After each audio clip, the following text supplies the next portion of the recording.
Peter Calpoli from California. Being that most of you come from California, I hope that you are all well aware of the drought.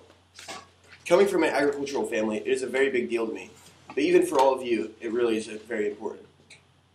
From people having dead lawns, ads on TV, and the increased price of food, it has affected all of you. In this speech, I would like to teach you all the history of this most recent drought, its effect on our ag, and our current situation as a state. According to the article titled California Drought in the U.S. Geological Survey, on January 17, 2014, Governor Jerry Brown declared a state drought of emergency.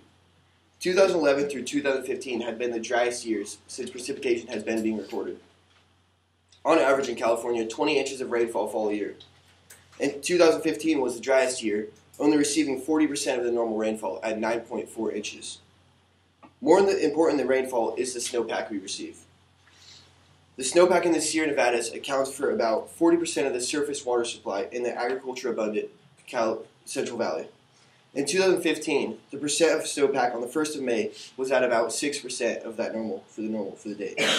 Along with the problem of less rain and snow, California has not built any large-scale infrastructures like dams to store water since 1979. And with the population of California nearly doubling since then, it is essential that we have reservoirs to store this water to last through the summer months when it was needed the most for crops. Agriculture has taken the biggest hit in this drought. Agriculture in the state is bigger than most people really know.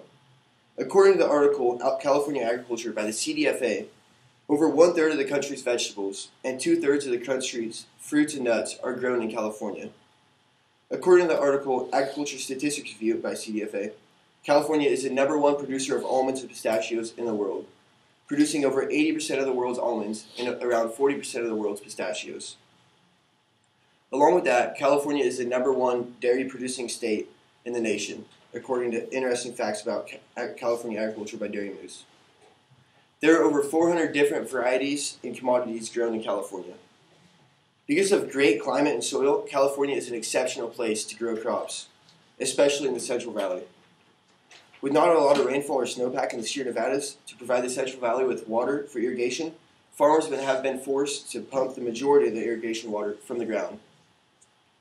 As a result of pumping so much water out of the ground, the underground aquifers have lowered, causing many farmers and towns' wells to go dry.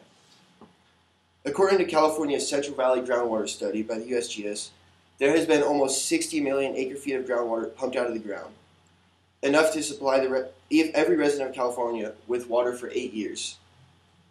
With the expensive cost of digging wells deeper, many farmers have gone out of business, affecting them and their families. A couple years ago, drilling wells 500 feet deep was common, but now drilling wells up to 2,000 feet has been a very common occurrence. Along with affecting the farmers themselves, food prices have become more expensive because of how much more expensive it has become to produce the food, affecting the entire nation. So where are we today? On April 2017, Governor Jerry Brown officially ended the drought state of emergency in all of California, except in the counties of Tulare, Fresno, Kings, and Tuolumne, because of the rain and snow that we have received this past year. Although we got so much rain and snow this past year, we are far from over. It would take up to 50 years for aquifers to refill if no wells were running at all. If they are running, which they will be, with an average year of snowpack and rainfall, groundwaters are placed at 2 million acre-feet a year. This past winter was a good boost, though.